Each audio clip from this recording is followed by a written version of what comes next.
actually industry operates. Now, we do have all these industry institute interactions in our different colleges and universities, but if we need to record them, we need to put them in a system.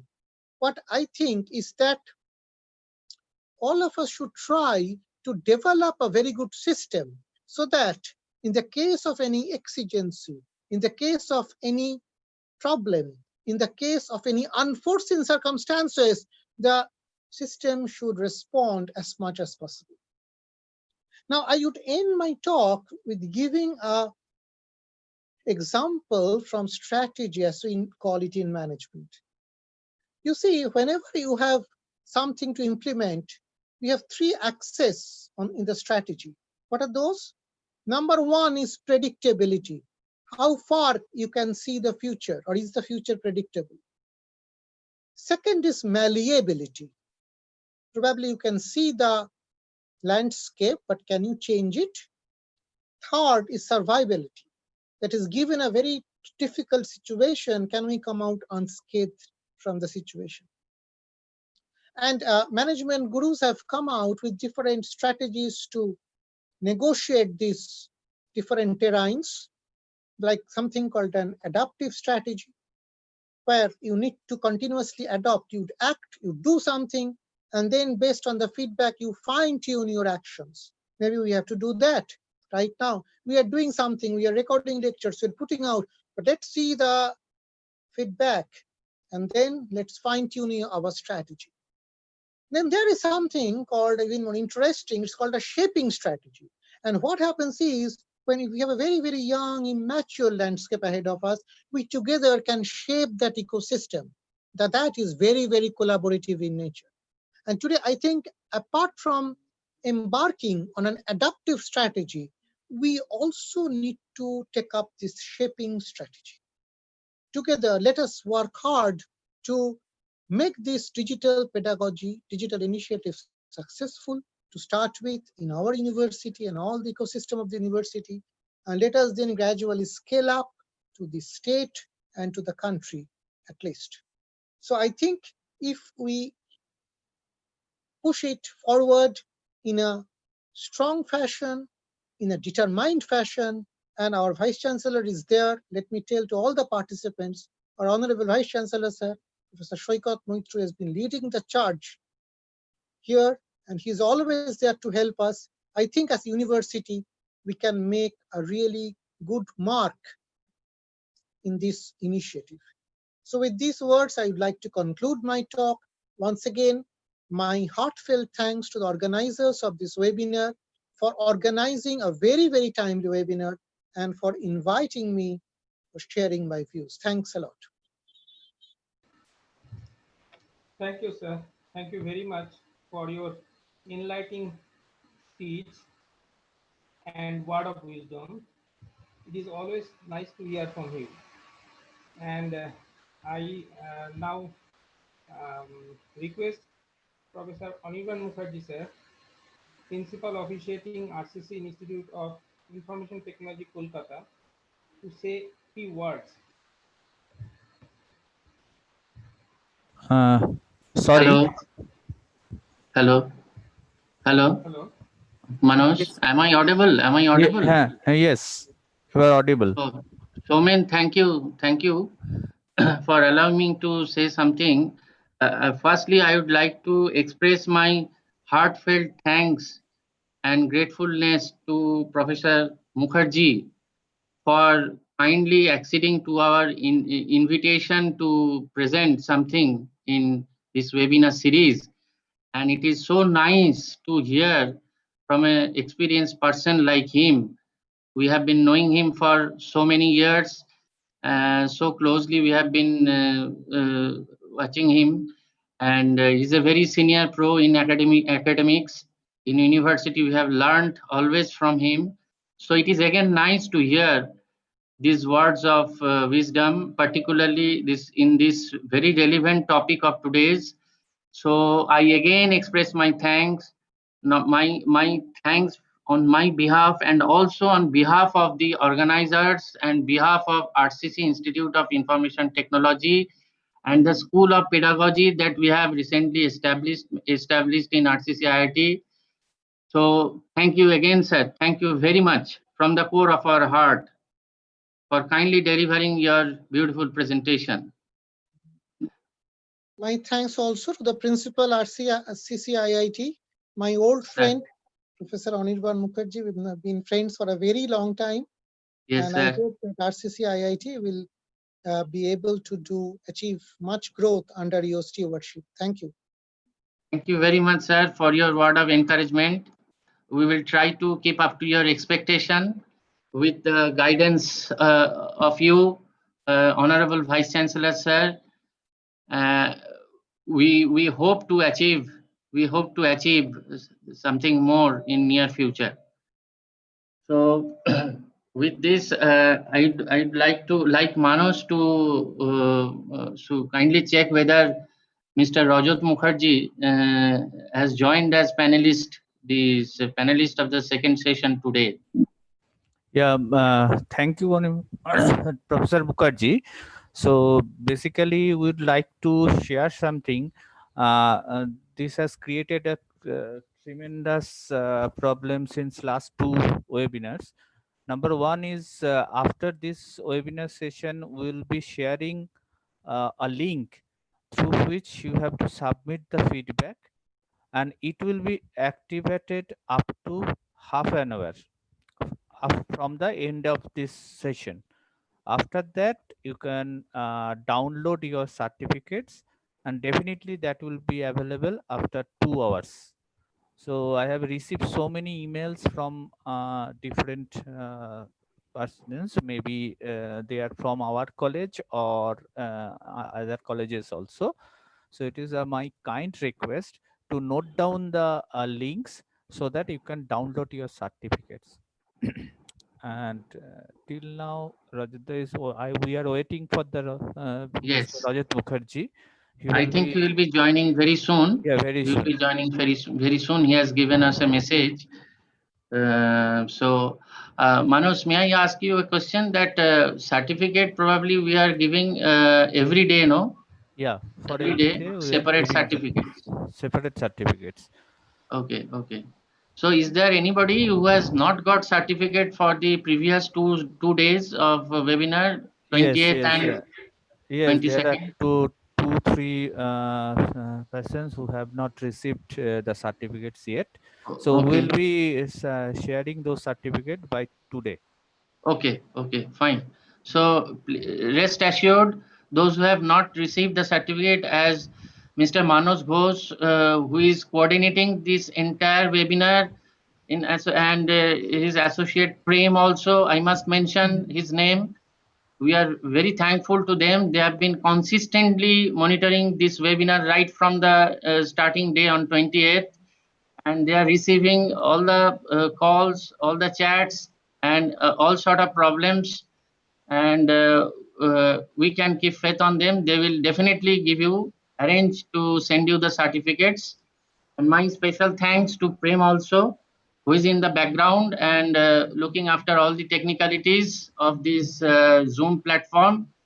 And Professor Manos Ghosh also, he has been doing this for MAKAUT for last couple of webinars, I think. So this is another one. This is our own webinar. So I thank him as my colleague, and for also bridging with RCCIT and university. I also thank Professor Sujit Mukherjee, who is the chairman of the webinar committee MAKAUT, for whom we first approached with the proposal of this webinar, and he promptly responded to our request and got it cleared, the proposal, by Honorable Vice Chancellor Sir, and also gave us continuous support in framing the schedule and contacting the panelists from MAKAUT and also from outside.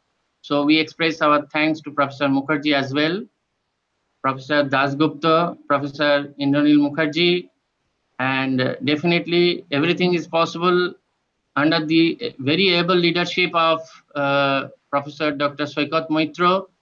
And we have the privilege, I particularly have the privilege of working closely with him while he had been the leading RCC Institute of Information Technology sometimes back. So we learned many things from him. We always get inspiration from him. And this time also, he had been present in this webinar series 2 days, on the first day and the second day. In spite of his very hectic schedule, we can understand how much busy a person like him can be. In spite of that, he had a soft corner for RCCIT, and moreover, most importantly, he is so much familiar with all these technologies, and he's so keen in introducing the latest of these technologies, digital transformation in the colleges around, particularly under this university. And he always thinks about it, and which reflects very much from his speeches. Who has listened to his speeches must have understood. So I hope that this very endeavor of RCC IIT is a small tribute to his desire to make this digital transformation bring some good effect in the education scenario of West Bengal, technical education scenario, to be very specific. So I must thank him. We are always inspired by his personality, by his thoughts, and by his words of encouragement. So I must tell you, before I introduced Mr. Rajat Mukherjee, I think within a minute or two he'll be here. We are eagerly waiting to listen to him. I must tell you, for your kind information, that I, along with my colleagues who have some expertise in pedagogy and digital pedagogy, to be very specific, we have set up a concept of School of Digital Pedagogy under the banner of RCC Institute of Information Technology, where we undertake some researches in this area, some new publications in this area, and we also hope to carry out some very innovative projects in this area. So it is my open call to all the participants, all the faculty members who have been listening to this webinar series right from the first day, that you are most welcome to share your ideas, innovative ideas on projects, new research avenues, and any new work that you have been thinking to start or work on. You can share with us, you can collaborate with us, you can just send the link, send your ideas to our School of Digital Pedagogy, and we will share the link with you. So you are most welcome to visit our institute once the situation normalizes, and even if it not in the coming few months, you can always connect to us through the email and video conferencing. So we give an open invitation to you to work with us under School of Digital Pedagogy at RCC Institute of Information Technology, Kolkata.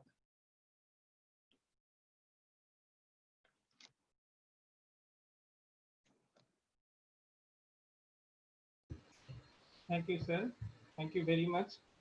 Now I request the participant, if they have any question on digital pedagogy on our initiative, Yes. they can post the question volume on একটু the com chat. লাগছে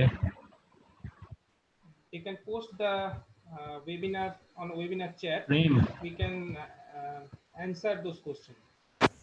Please. ভলিউমটা কম লাগছে Shoben, can your volume be increased a little bit? Hello. Hello, can you hear me? We can hear you, but can it be little louder? Can it be a little louder? Okay. We can hear you. Okay.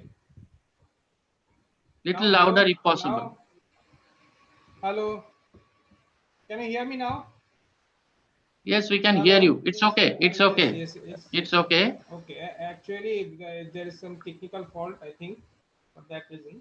So Okay, I no request problem. all the participants. Okay, no problem. I request all the participants that if you have any question on the digital pedagogy and any other related matters, you can post your question on the chat box.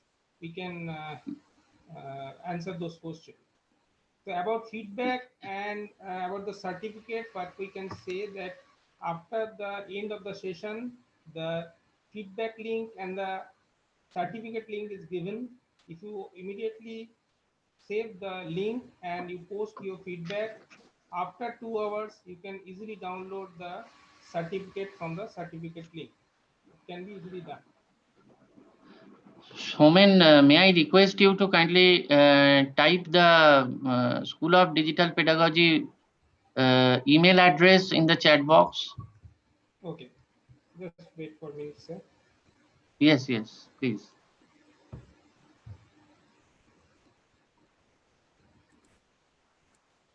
Hello, Anirban sir. Hello, Manas sir. Yes, yes. Sir, there are 5 raising hand people who want to ask some questions. Can we Okay. allow At the him to time ask of the question? time of joining, they have raised their hands. Okay, Most probably okay, there is a problem. okay. Please take the questions one by one. Manas sir, if you Yeah, allow. definitely.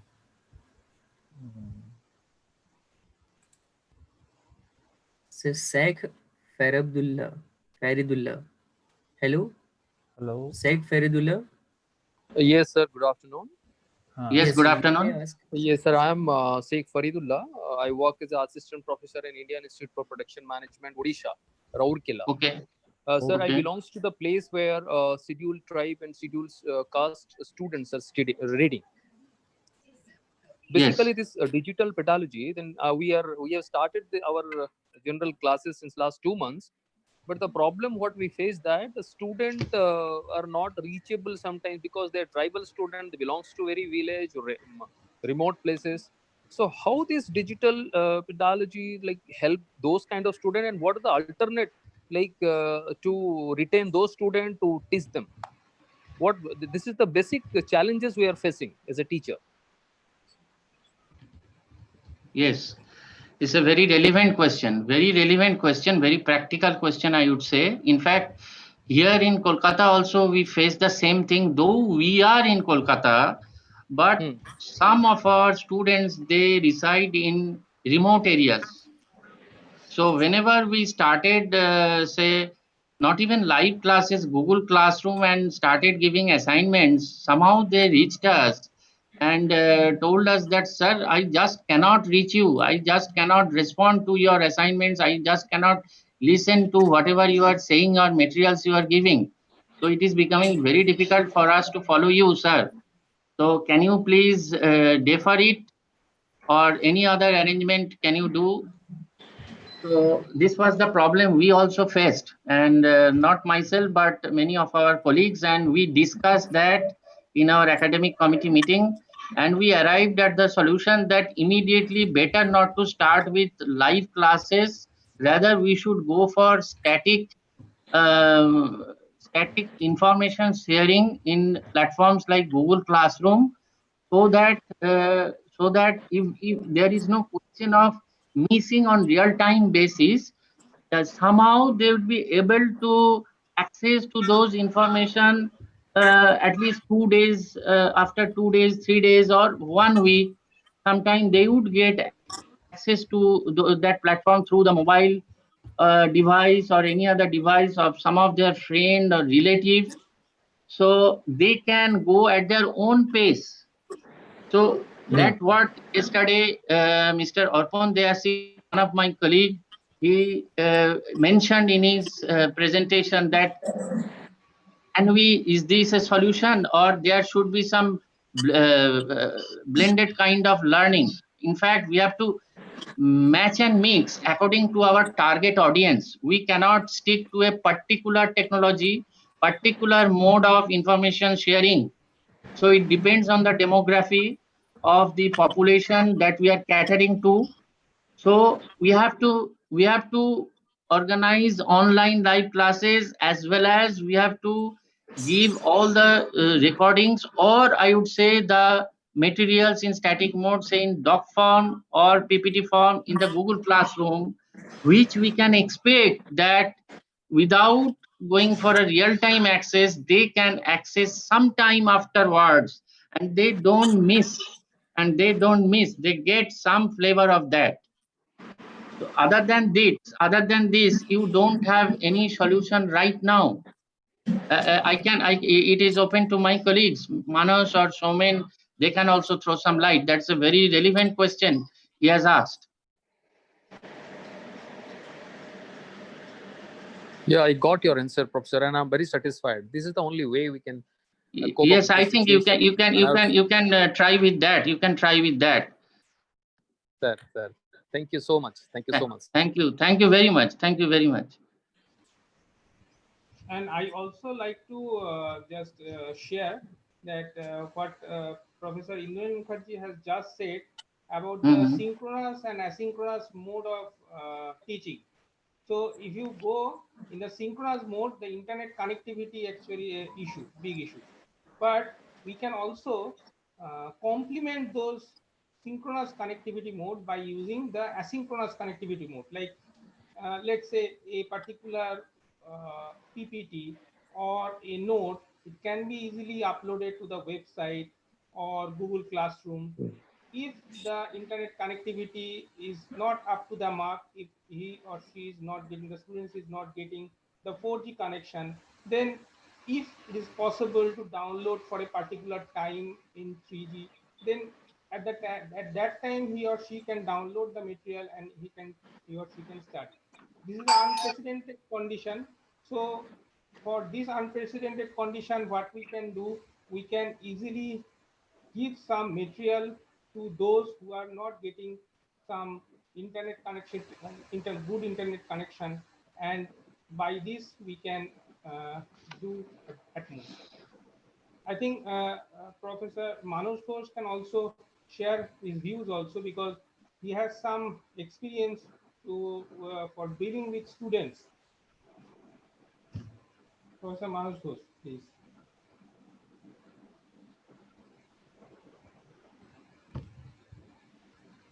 Hello. I think it's a link connection problem. Or is there any other question? Prem, is there any other question that we can take Yes, before sir. Mr. So Mukherjee? Rajnish Kumar, I'm allowing him in the. Yes, please.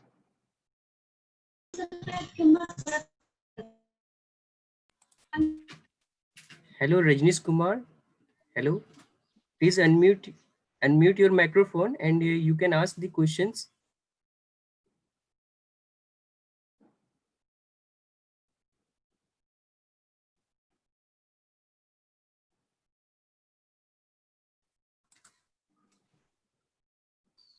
Sir, I think Rajnish Kumar has some internet connectivity problem. Okay. Anybody else?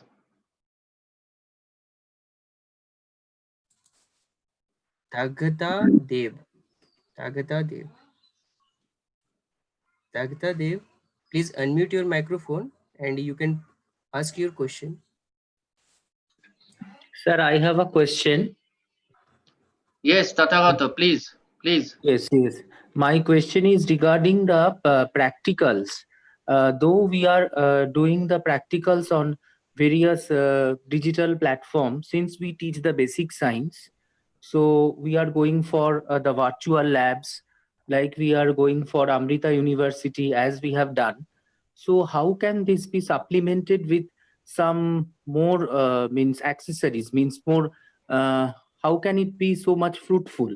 If I talk about the practical sessions, uh, because we are basically dependent on certain data, so we are just providing the data to the students. They are not doing it as hands-on. Just we are providing the data. They are doing the graphical abstract and they are presenting it. So how can it be more workable?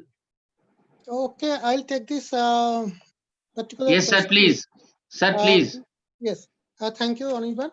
I mean, Yes, sir. first of all, it's a very interesting question which Tathagato has raised that how to go about with the practical in a lab setting. Yes, these are difficult times as virtual labs you are doing. That is very, very commendable on your part. And you are churning out some data and giving to the students.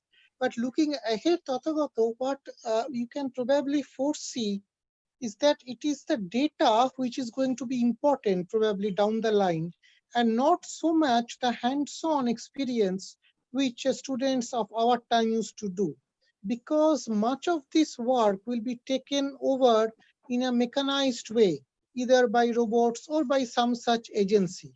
But Yes. data, big data is going to come in a very big way. And probably we will be encountering much bigger volumes of data.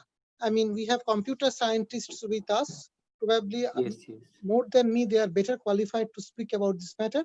But whatever I know, I am sharing is that when we are talking about big data, we are talking about the 4 V's, namely the volume, the velocity, the variety, and the veracity. So these 4 V's, we are talking about data in the range of exabytes, 10 to the power 16, and so on. So those data will be very, very important. And for that, rather than teaching the students how to just handle an experiment, we need to put stress on how to manage this big data. Now, to manage this big data, things like Hadoop and all that you have to do. And apart from that, we need to teach the students. Now, whoever those students are, whatever be their background, some basic programming language. I mean, maybe most of the students do these days, but even then, to drive home the point, like Python or R, they need to learn whatever be their background. They could be from biological sciences or whatever, because they are going to deal with data and more data. Even if in social sciences, like sentiment Yes. analysis or social media analytics, these are going to be very, very challenging jobs right now. So I think our job as teachers will be to put a lot of emphasis on this what you call data-driven decision making and analysis. So that is from my part, and obviously, as Tathagata rightly pointed out, other means of technology need to be enabled for better management of this problem. Okay. Okay. Thank you, sir. Thank you. Thank you very much. Next, Any other Mr. question from the Mr. Angshuman Pal. Uh, Do we have time, Please. Prem? Do we have time, or Mr. Mukherjee is waiting? Actually, do have to, he has not joined yet. Okay, okay. So we have time. We can take one Yeah, more. Premi, one more. Yes. Mr. Pal, you can ask your question.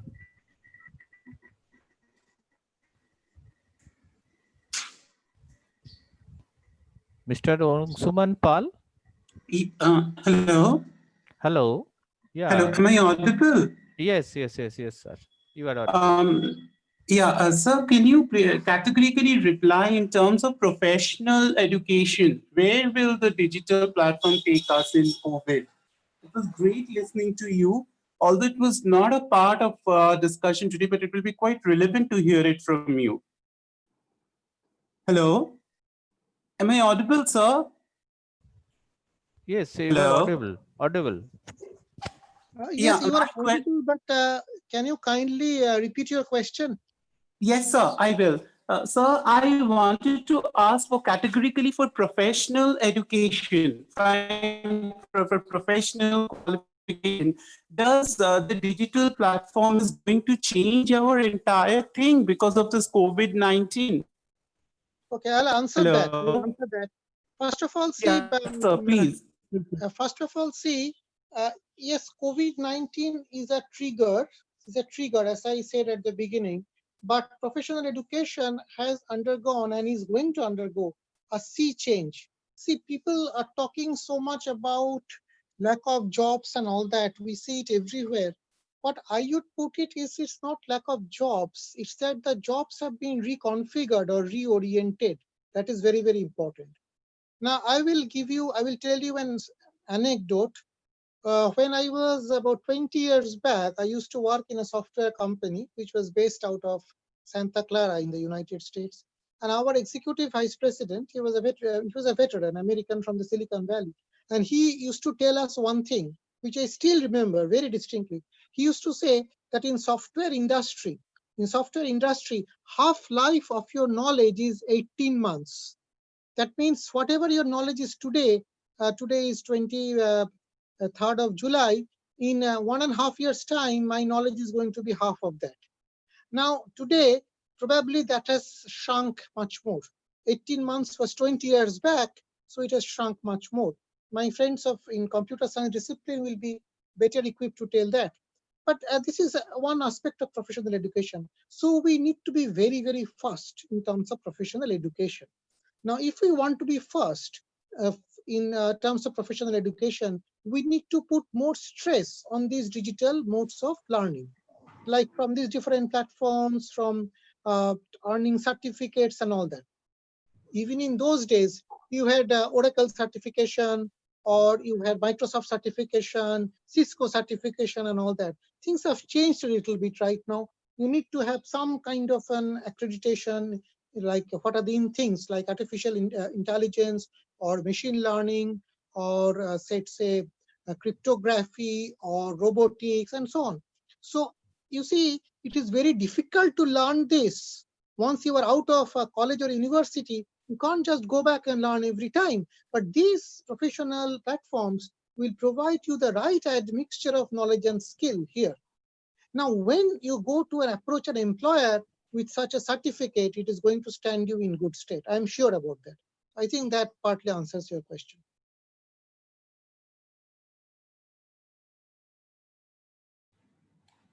Hello, sir. Mr. Rajat Mukherjee is now with us. Okay. May I request Mr. Anirban Mukherjee, Principal RCCIT, to give his introduction and request him to start the session. Yes. It's my privilege, Manoj. Thank you. Now that for last couple of days, we, the academic people, have been sharing our views on the theme of the webinar. And we distinctly miss the industry perspective of the impact of digital pedagogy in the ecosystem of industry and academia. So this session is very important to us in the sense that we have with us a very senior executive from industry, Mr. Rajat Mukherjee, who is again very much associated with academia in different capabilities. So we are eagerly waiting to listen from him because we want to know the industry perspective of the impact that we have been talking about for last 2 days for over 6 or 7 sessions in this webinar. So it is my privilege to introduce Mr. Rajat Mukherjee to you. Mr. Mukherjee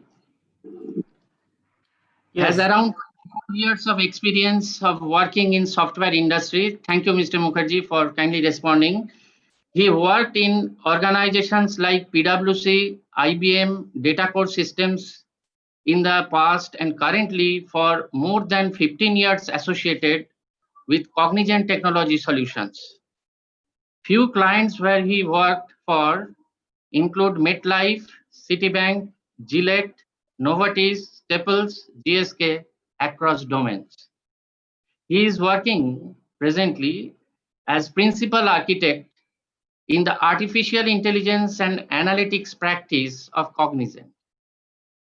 Primarily, his current involvement is as a delivery lead for an esteemed retail organization of UK. On top of this, he also gets engaged in campus recruitment, campus workshop for various academic institutions on behalf of Cognizant. So he has wide experience of industry, as well as he is connected very much to the academia. So I think in the present context, we are looking for a person like him to know what industry thinks about this theme of this webinar. So may I now request Mr. Mukherjee to kindly deliver his presentation to our eager audience. Thank you very much. Thank you, Dr. Mukherjee, and my sincere greetings to the entire population and audience who are over there. I'm sure you are experiencing a little bit of wisdom for past couple of days, and you definitely has got a lot of tenets about the topic that we are going to cover today. First of all, can you please, somebody who is unable to hear me, only you respond. If I do not get a response, I'll assume that everyone is able to hear me. Thank you. I'll share my screen. Where is that? Yep.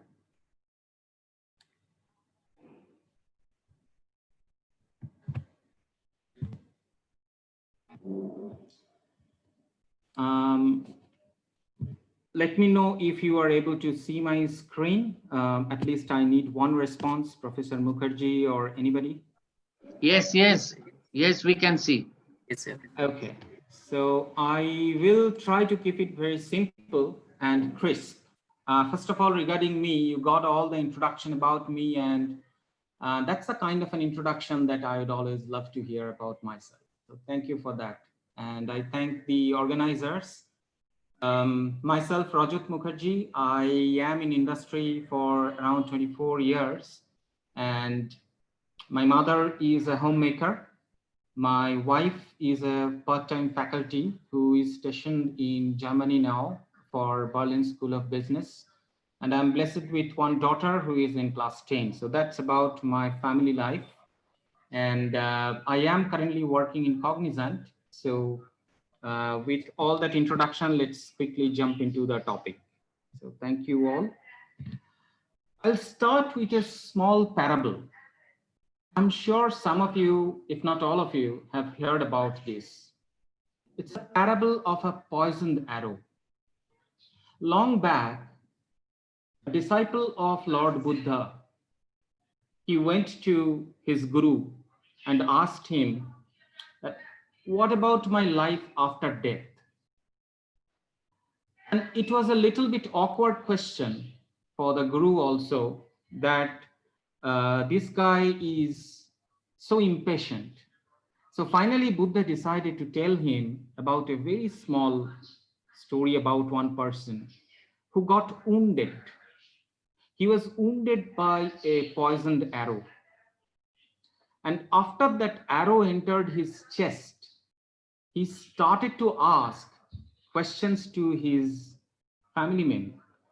When the family members tried to find a doctor for the immediate treatment, but this person was very keen to know about who dared to trigger the arrow for him.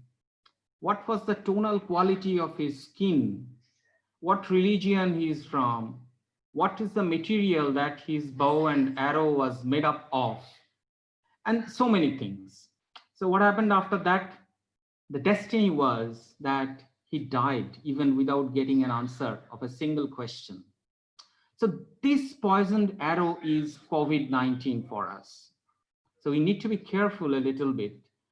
Other than the scientists and the doctors, maybe the researchers who are working on the vaccines or the effects of this disease, the common men like us, or 99.99% people across the globe, we should ensure that we are not asking too many questions and not going into the post-mortem of this event at all.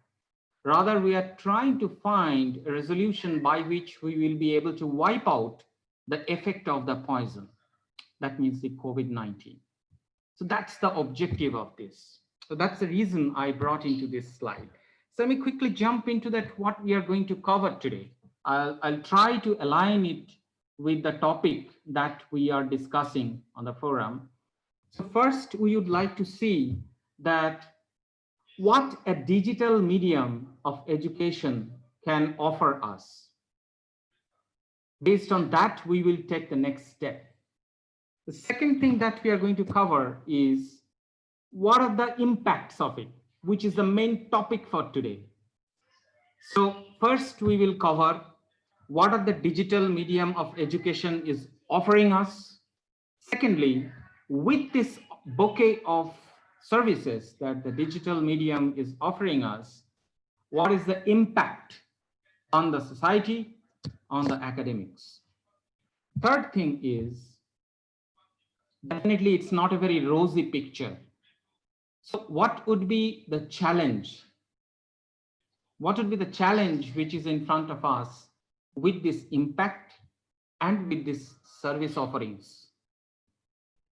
And finally, what we need to do, what is the need of the hour to take care of this challenge that we are anticipating? So these are the four things that I will try to cover today from the industry perspective and as much as possible from the academics perspective. So let's introspect a little bit. Did anything really change in education due to COVID? Did really anything change in COVID? Online education is there for years. We have a lot of YouTube videos, we have a lot of internet, and internet is quite popular for last few years, in fact, more than decades. So what changed? Really anything changed? Did COVID change our syllabus? The answer is no. Did COVID change our teachers or the students or the academic operations? The obvious answer is no. We do not see any change in the teachers, on the students, or the academic administrations. Then what is the change? Why so much of pondering? Why so much of webinars, so much of lessons? I'm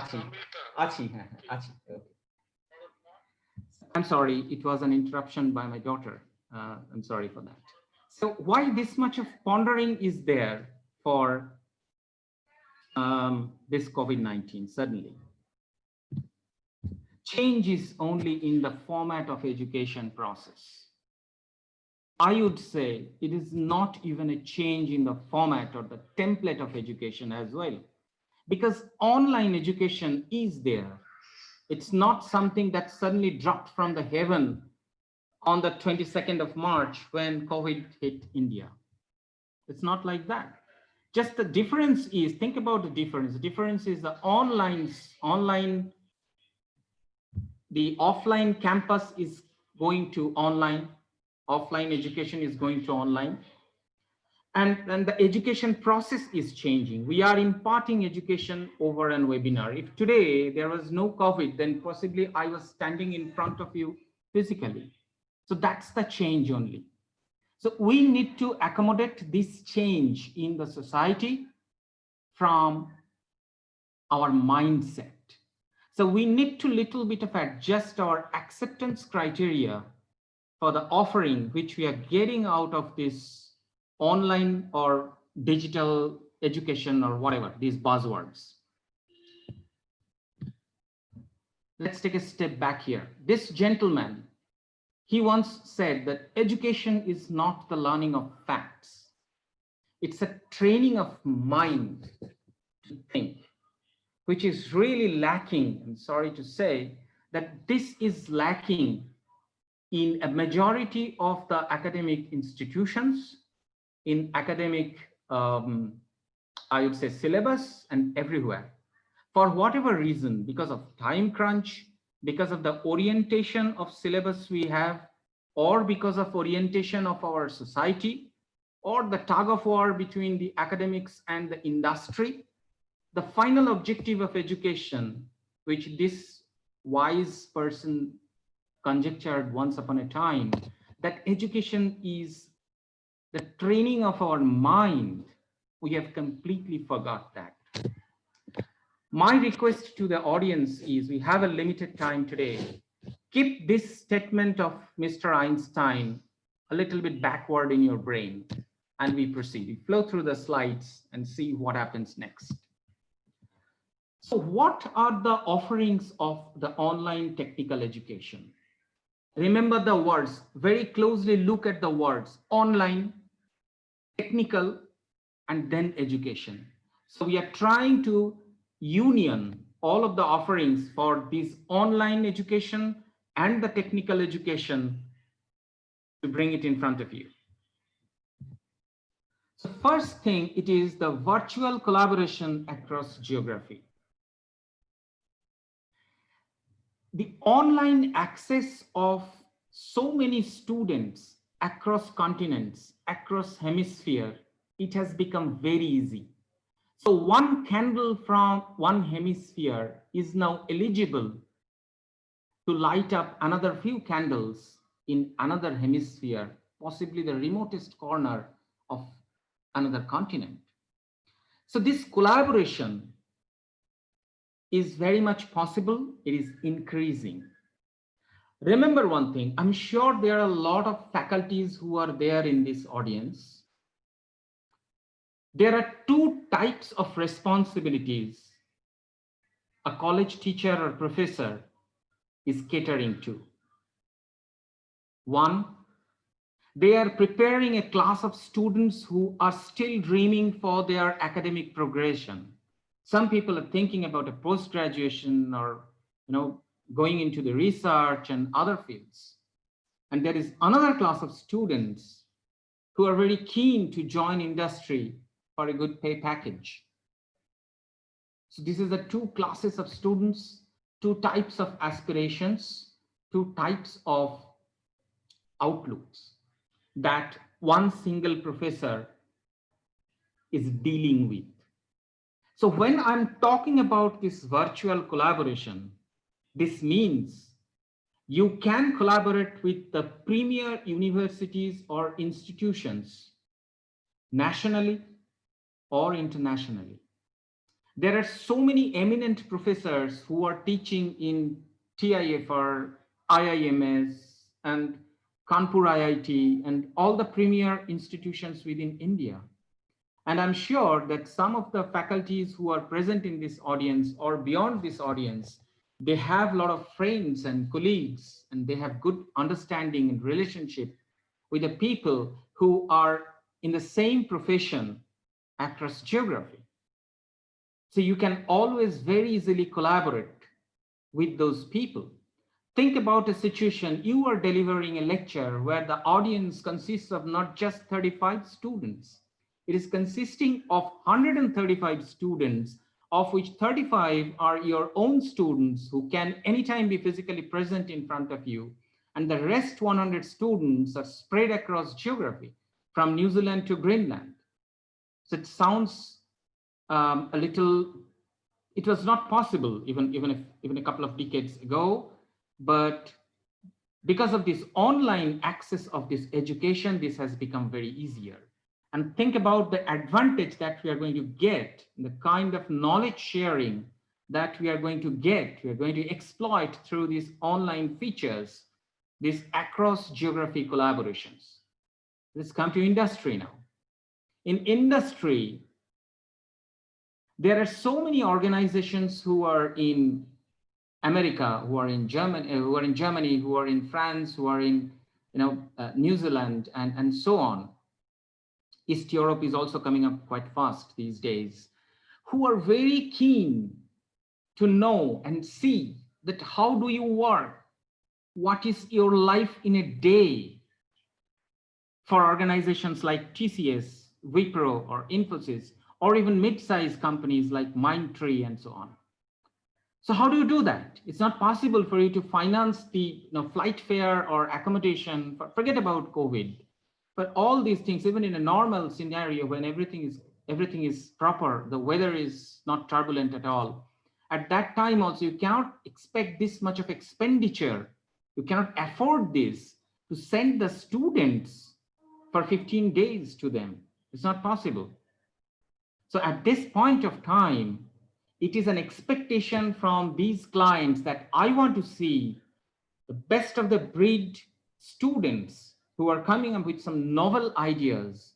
And in some cases, we saw that the students are bringing up some novel ideas, which are much better than the people who's having 15, 17, even 20 years of experience in industry. So clients would like to see them. They'd like to pick the best of the breed from that community. How do you do that? You can do that using this virtual collaboration. So this virtual collaboration is possible in both academics and in industry. See what's the next offering. Real-time access to live data for demonstration of accelerators. There are so many institutes these days. I know one of the institutes, I think there are a few, Professor Mukherjee also knows. There is one person who is working in heritage, who has done a great job with his students. And he is doing a tremendous amount of research over there, but that needs to be publicized, internationally.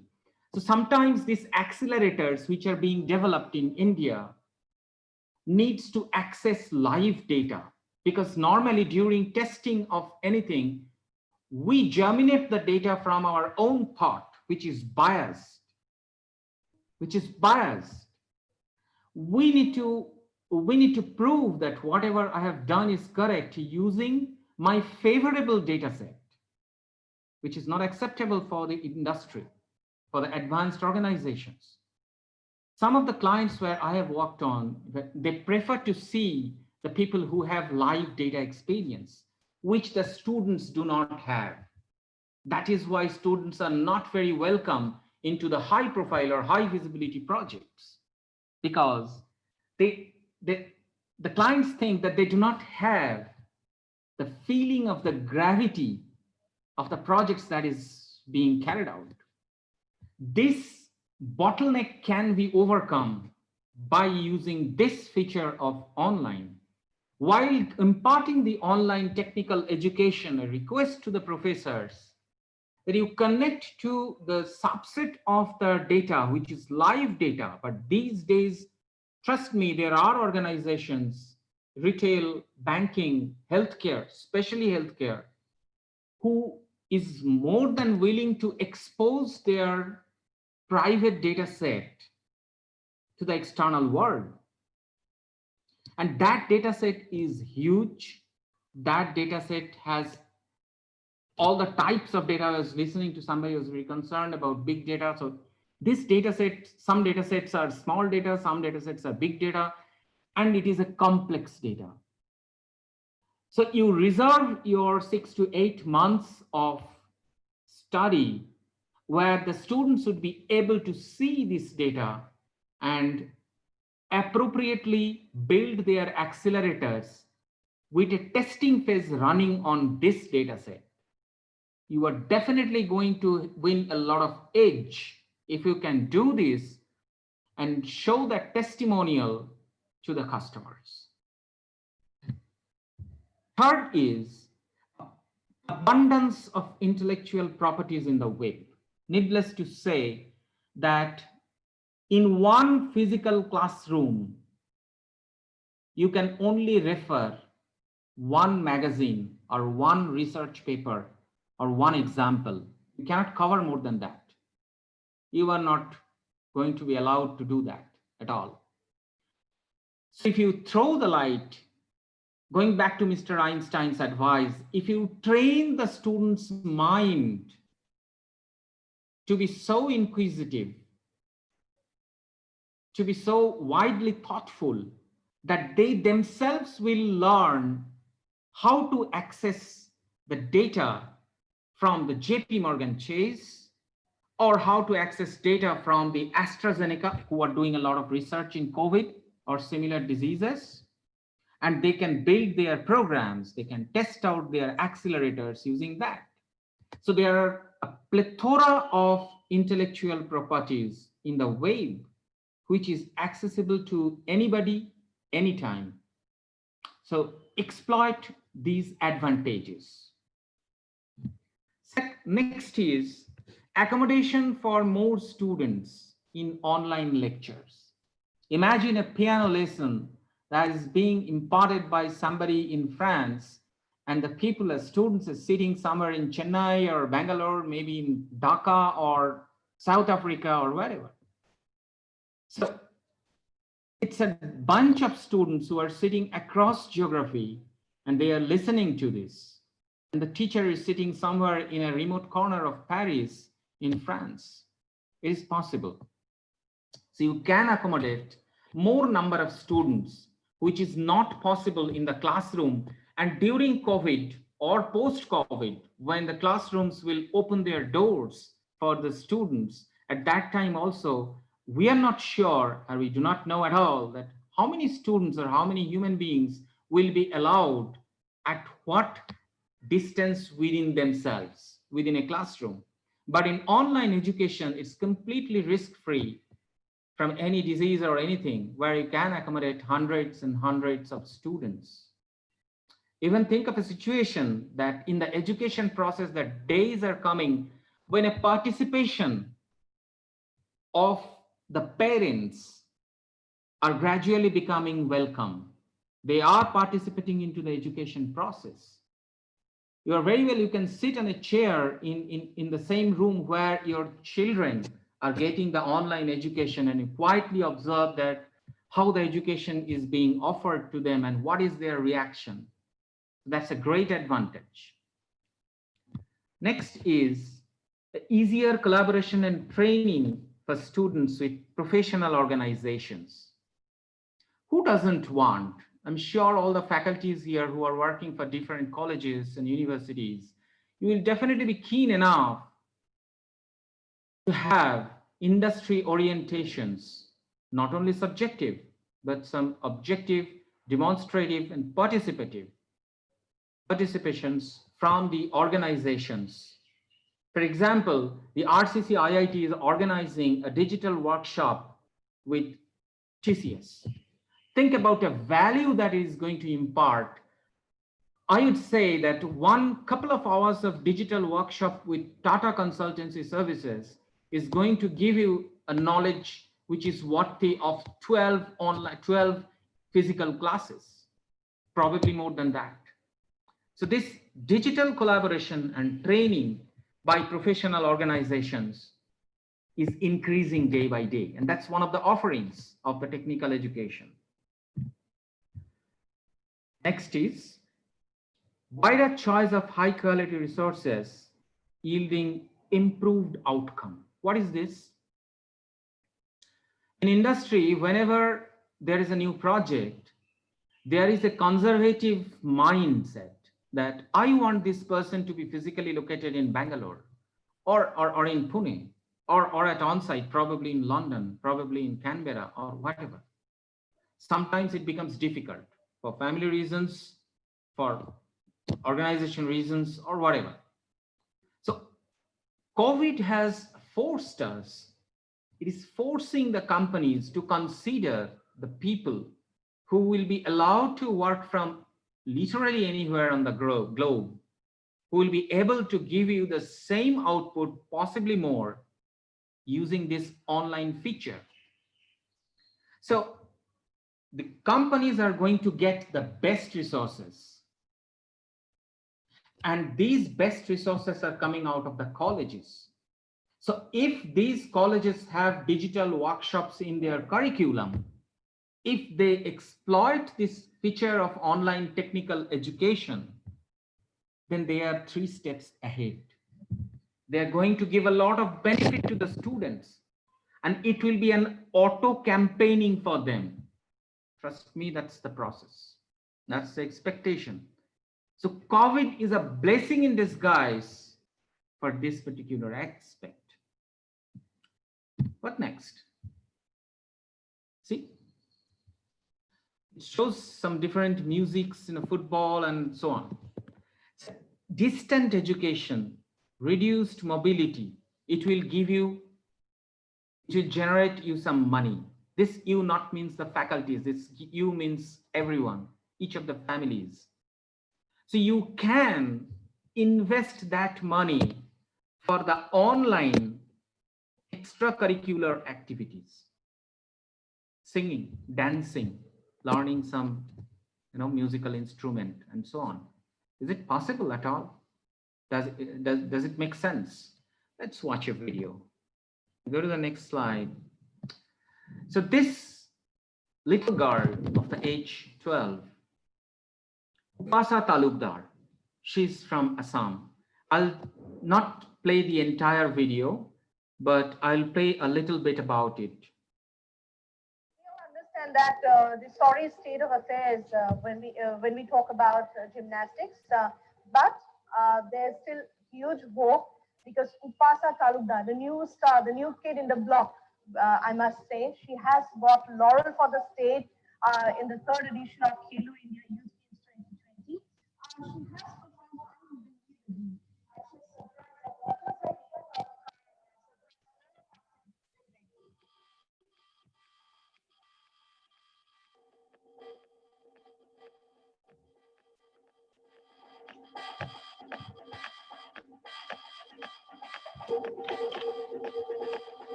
I first started playing artistic gymnastics, and then Amar sir told me that I was very flexible, so he offered me to play rhythmic gymnastics. So yeah, and at first I didn't know much about rhythmic gymnastics, so I first started seeing YouTube videos about them, and I got to know many things about rhythmic gymnastics in YouTube, and then I went training for MAKAUT for 10 days, for which I learned great things. Then my father, my parents started searching for YouTube, Facebook. So then a friend from Russia, she's now training in beginners in gymnastics. She trained me with this.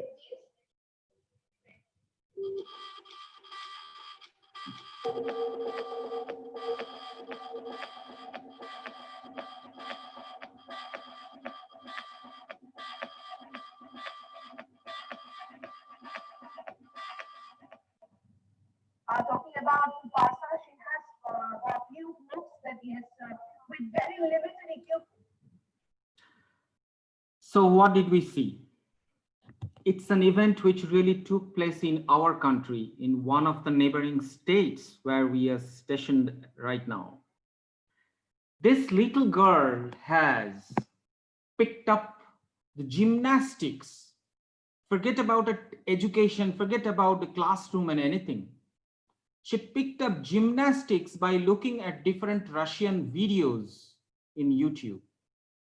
I'm sure picking up some even hardest topics online will be easier than picking up gymnastic styles through online education. So beyond this audience, my request to this audience is please communicate to the external audience that there is really nothing to be worried about. As I said in the beginning of this session, that it is a slight adjustment in our acceptance criteria, that it's possible. You have to believe that it is possible. Otherwise, it is going to be an antithesis. So this metamorphosis of the style of education is an offering for the society. We have to exploit the best features of it. And just like Upasa Talukdar, the millions and millions of Upasas who are studying in engineering colleges or even beyond engineering, they can also pick it up. So this is something which has really given a lot of hope, at least to me. I'm sure it's going to generate a lot of hope for you as well. So this is possible. So now we have seen the offerings. So what are the impacts? These are the offerings and these are the impacts. What are the impacts? So this slide is actually the answer for the topic of today. First one, tectonic change in the teaching style. The way the teachers were thinking till yesterday is going to be changed from today or tomorrow in the post-COVID situation as well. Because you will always agree with me or anybody that giving a lecture in a physical session is one thing, but giving a lecture where you do not have any physical presence at all in front of your students, where you cannot see the students, their body language, their vision, whether they are really listening, whether it is boring or whether it is interesting to them, you are unable to see that. So it is much more difficult. And you have to really factor in these things when you will prepare for your next lesson. So it's really a massive change. It's a way changed style that is coming up. Next is access to a plethora of digital resources that is going to help you out. The teachers are going to get a lot of help. They are going to get the best of the materials to offer education to the students. And at the same time, students will also be allowed to access this kind of an, it's a natural flow of resources anytime. So the wide range of resources is the biggest advantage that we are going to exploit from the digital education. That's one of the direct impacts. The students will be exposed, maybe forcefully by COVID, but end of the day, they will be exposed to a very, very wide range of intellectual resources.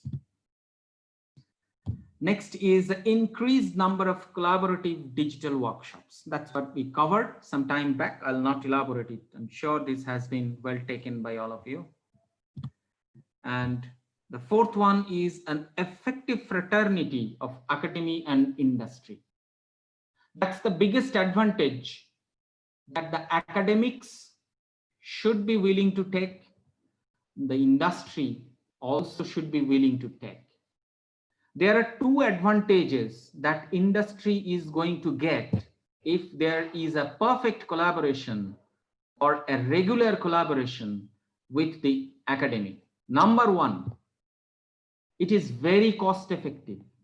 The expectation for the newcomers or the college graduates is not like the lateral hires who are coming with 10 years or 12 years of experience.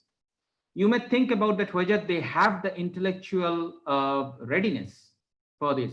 I would say you need to invest 3-4 months of this. You means industry people. You need to invest 3-4 months of time, because some of the students these days, they are coming up with enormous talent and a huge capability. So if you really want to think from a different angle, their perspective, it may going to give you a lot of win-win situation with your clients. And also you remember, because of this COVID, because of this post-COVID, these students are already exposed to the live data, which was offered by your client. And that is there in his testimonial that he has tried his project work. He has tried his accelerators using the online data for AstraZeneca or online data for, some other organization, Walmart or MetLife or whoever. So that is going to give a lot of edge, a lot of confidence to industry. So these are the two advantages that the industry is going to get out of these newcomers. There are plenty of other impacts. I just gave whatever I think. It is the top 4. They are probably another 40 or more. So I'm going to the next slide. So if we accept these criteria, if we agree with the definition of education which Mr. Albert Einstein has educated us, if we accept the offerings that is visible from the online education, then in the post-COVID, I don't know when this post-COVID is going to come, but one day definitely it will come.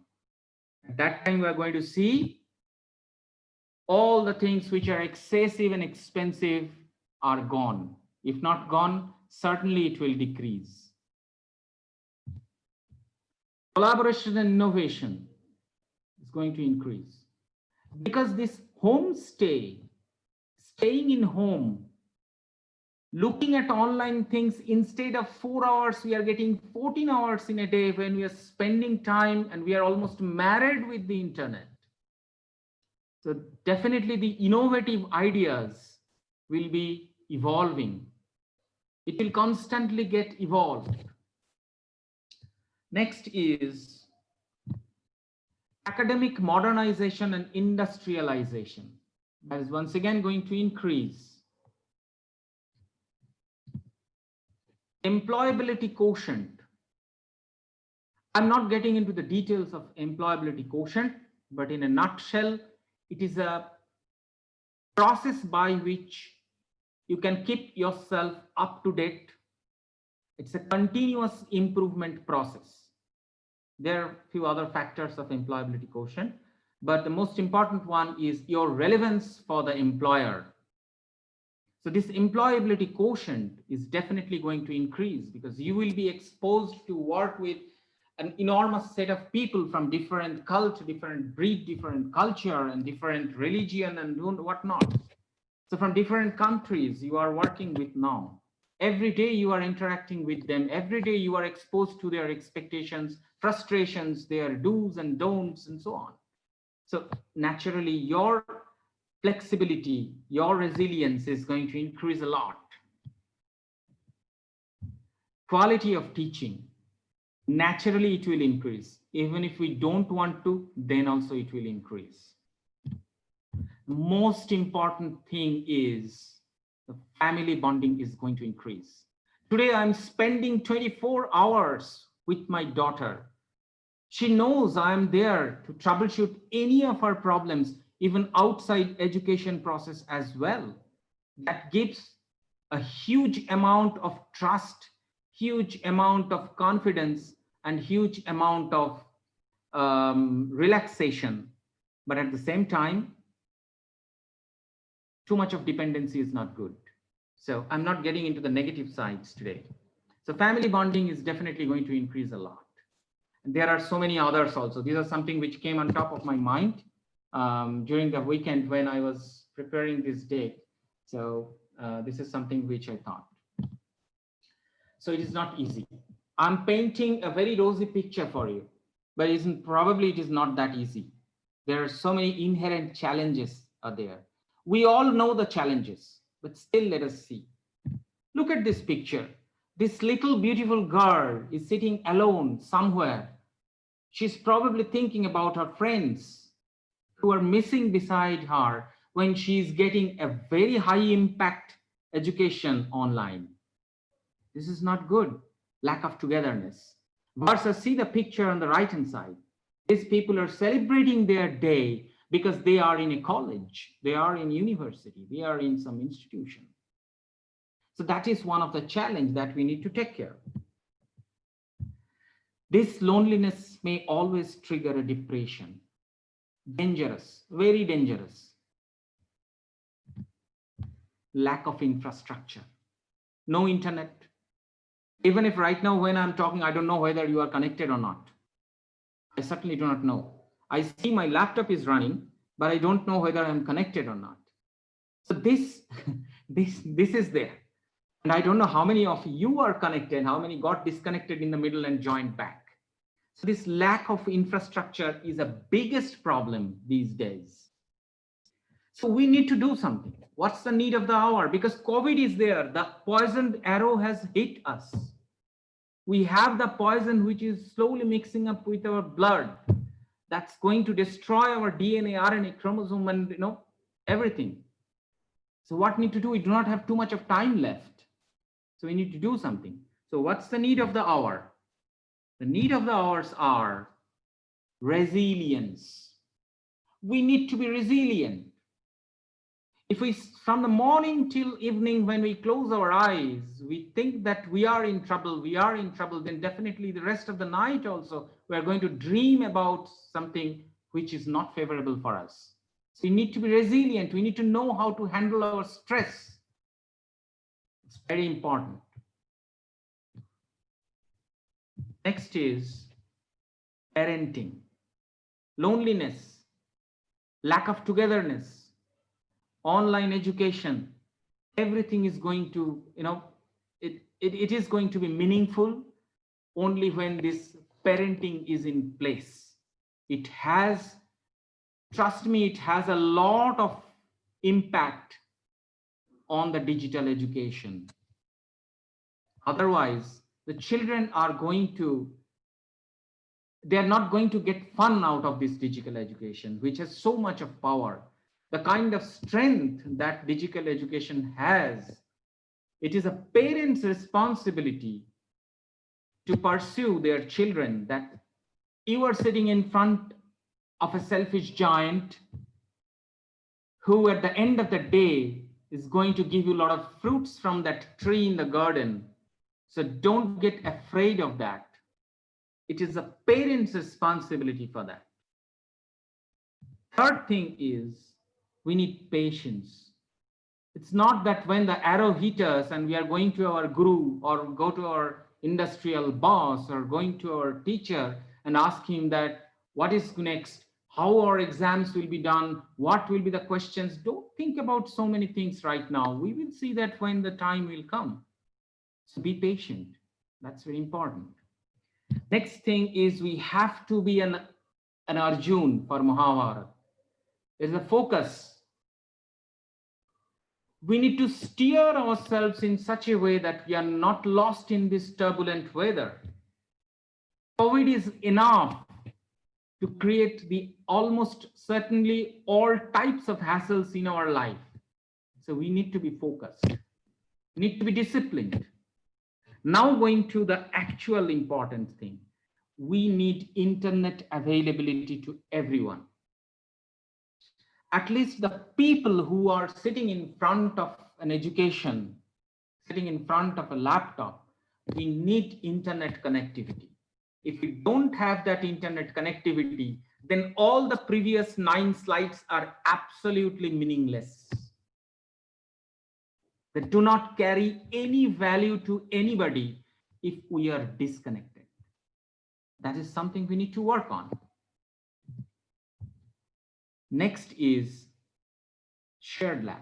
Well, think about this thing. We are talking about the people who need only a computer. Let's say we are in an extremely favorable situation where we are imparting knowledge to the people in computer science or information technology.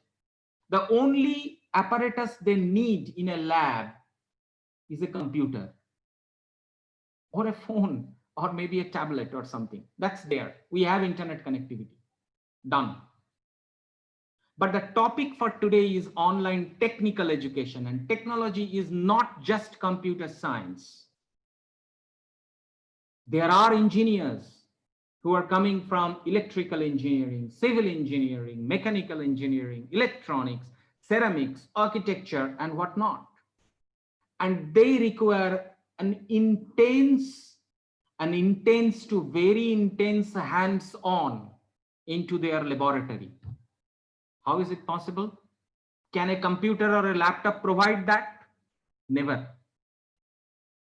So in post, I'll just touch upon it. It's my thought. You can always come up with your own upgraded notions. There is no end of it. Possibly think of a cyber cafe where there are 10 machines. Some people are going for 10 minutes, some people are going for 4 hours, some people are going there for 8 hours or whoever. And at the end of it, they are paying just for 10 minutes, just for 4 hours, and just for 8 hours and something. Possibly you all know about this cloud computing. What is cloud computing? It's very simple. It's a layman's term. Nothing is there in the cloud. Everything is there in the physical premise. It is just like that the resources which are available, it is shared across the consumers. So in the cyber cafe also, the computers, the internet connectivity is shared across all the consumers. So think about a situation down on the line after 1 year or so, when this COVID will be a companion of our life, and we will generate our own antibodies within our physics. At that time, people will have to go, but a social distancing is going to be required at that time as well. So possibly in a region, there will be a concept of shared lab, where the people will come from 6 a.m. in the morning to 10 o'clock at night to use the lab. Batch by batch, these people will come and use it. This way, or maybe there are some other ways also. I'm not getting into that details because that is not, I'm not allowed to, get that much of time today. But something like this has to be there. We have to think about those engineering, branches as well. That's my point. So with all this, the ocean is very turbulent. So you have to be resilient. We have to be focused so that the ship doesn't sink. At this time, don't try to speed up too much that you will cross the wave too early. It may not be so. The wave which you didn't encounter yet may be a bigger one which can sink you. So it is better to be cautious, to be focused, and to be resilient, patient. Ocean around us is turbulent. But at the end, remember, an ocean is beautiful only when it is turbulent. So I'd like to end it over here. I see that we still have a few minutes to go. Any questions, please?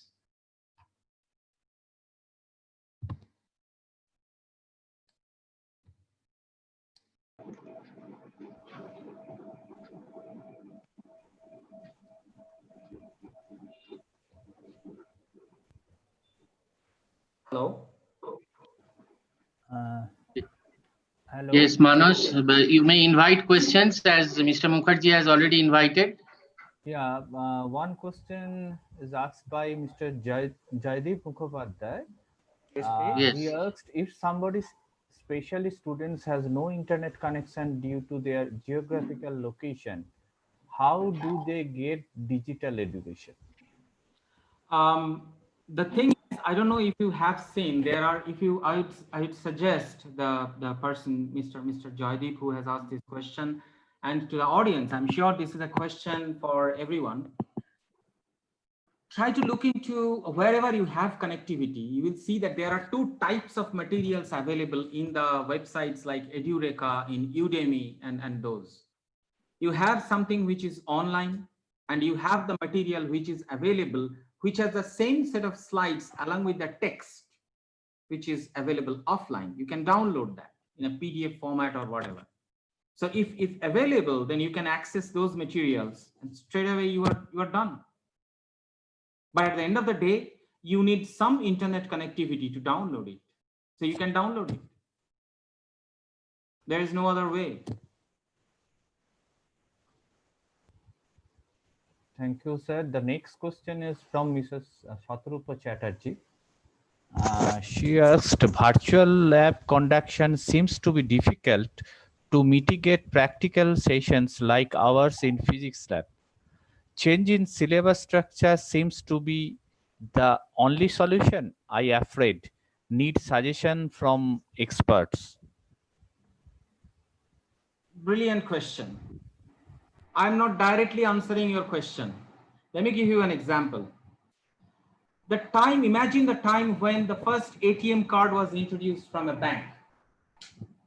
I personally heard from so many people when I was a little kid at that time, what this thing is. Just a card, it may not be secured. It is too difficult to use. Who is going to remember the PIN code? And if somebody comes lurking behind me and see my PIN code, he will be able to snatch all money from my machine, from my bank account.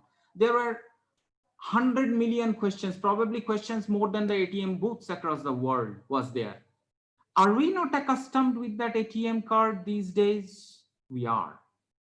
So there is always, we have to accept the change. That's what I said. I probably answered your question, my friend, that we have to slightly adjust our acceptance criteria. It is difficult. We are not an easy world.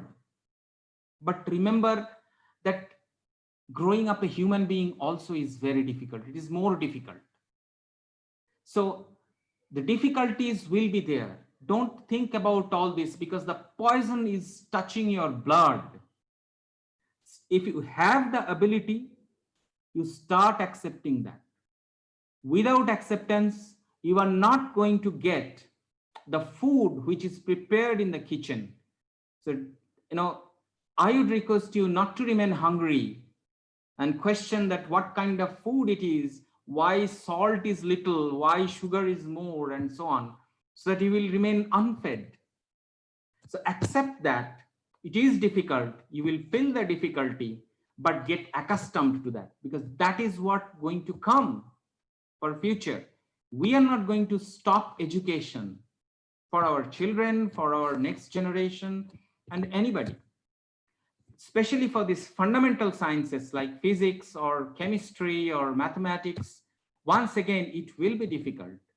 But you have to explain the concepts in such a way that it is acceptable to the students. So just a slight adjustment of our acceptance criteria, because this online template is going to remain from now until and unless we see another paradigm changing something coming into place.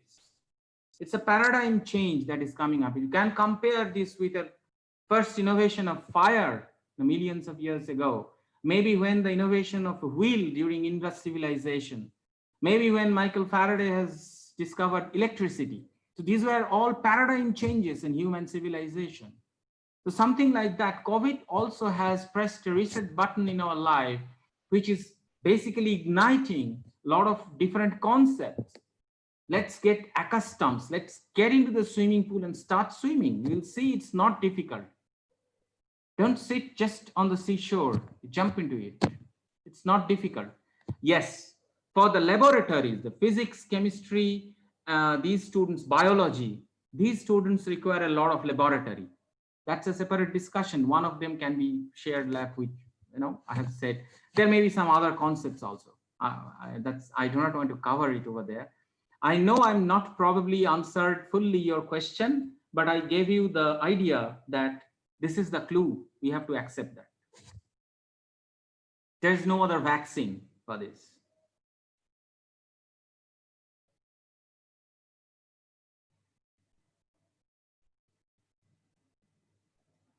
Yes, Mr. Ghosh, any other questions?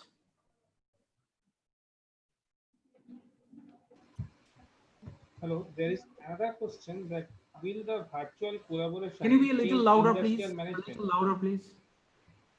There is another question. Will the virtual collaboration change industrial management? This is from an anonymous attendee. Will the virtual collaboration change industrial management? I didn't get your question. Is virtual collaboration then? Change industrial management. Change industrial management. No, because virtual collaboration is already there. It's in the pre-COVID as well. We do a lot of video conferencing with our clients. We do a lot of workshops.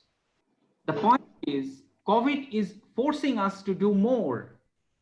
So virtual collaboration is not going to give any added feature to industry. It is going to give some added advantage to industry, added advantage to the academics. Because there are so many things, you need to get accustomed to those tools, right? A lot of tools are getting, a lot of accelerators are getting developed these days to facilitate this digital education. So why don't we get into that, exploit the features? So this is definitely going to be a very, very big revolution, I would say, in industry. There is a huge positive impact on industry for this, for the increased pace in digital education.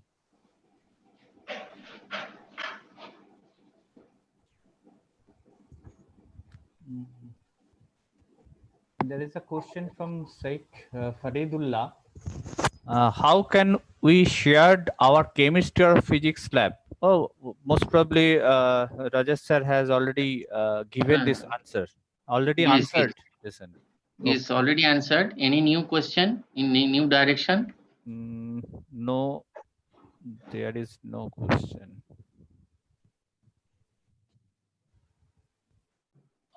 No other, no?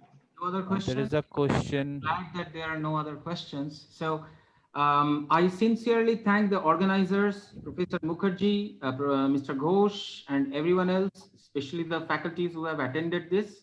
And definitely there is always a lot of food for thought and a lot of discussion which we can do in future on this. because COVID is going to stay with us.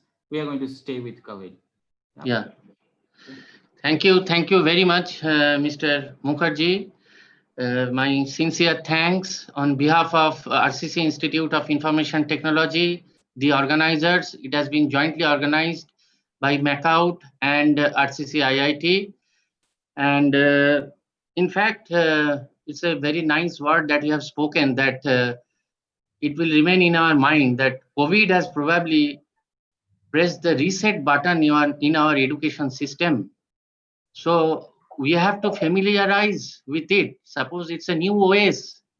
It's a new OS. We have to adapt ourselves with that. So we must enjoy that. And really, we are enthralled by your very lively speech, where you have touched upon some very important aspects of digital education, its pros and cons, its challenges and blessings. And I think we have got in this 1 hour duration of your speech some training of our mind that you have repeatedly said, quotation from great Albert Einstein. And we must remember that we have to train our students' mind as well as our own mindset to adapt comfortably to this new situation, which is going to live for long, I think. So with this, I again thank you, Mr. Mukherjee, that in spite of your busy schedule, you were busy in a conference call and you had to postpone it for making space for our webinar. I really express our thanks for that.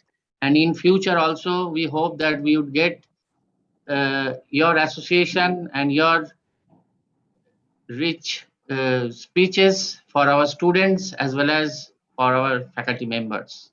Thank you very much. It's all my pleasure. Thank you. Thank you all.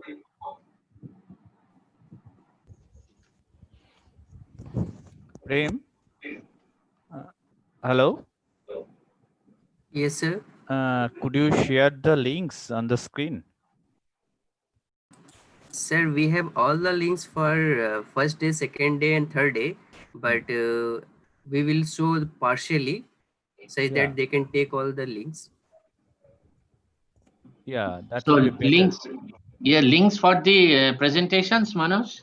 No, links for the feedbacks, links for the certificates, downloading certificates. Okay, that is given. So many questions are raised regarding certificates for the previous 2 webinars.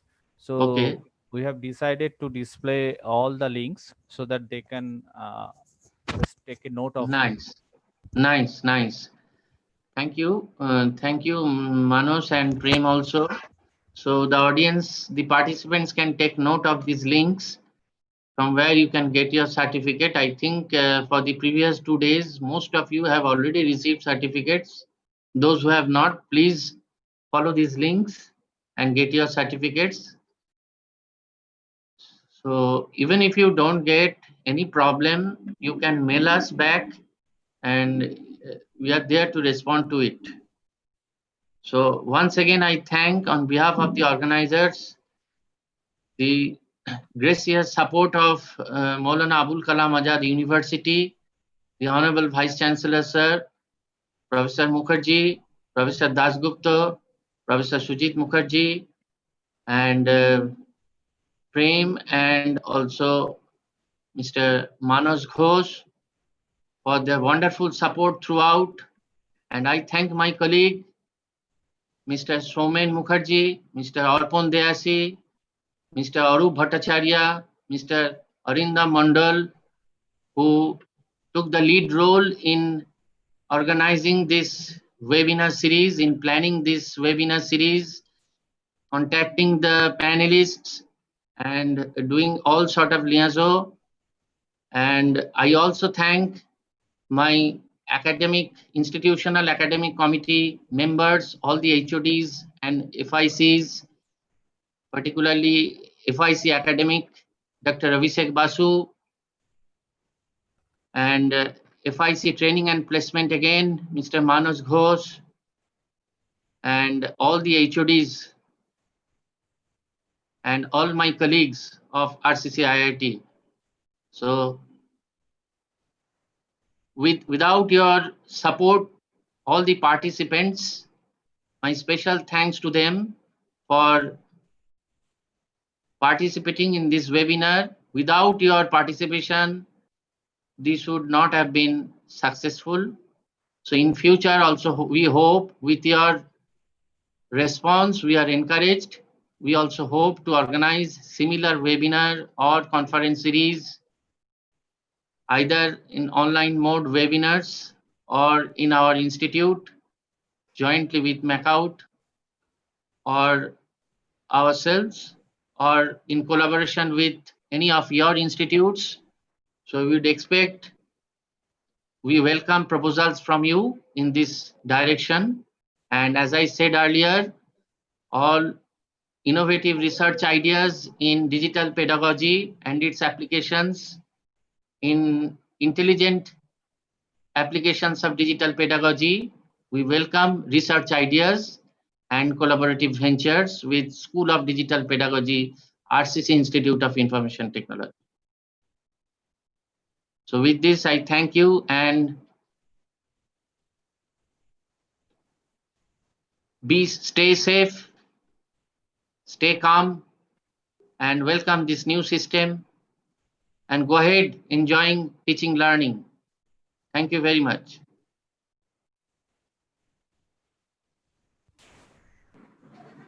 Thank you, sir.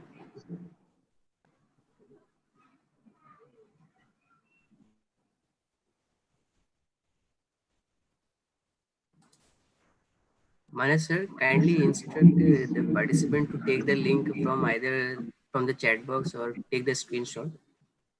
Yeah, from anyone. Again, I'm requesting all the participants and all the attendees so that you can just take a screenshot of the links, or you can copy all the links from the chat box.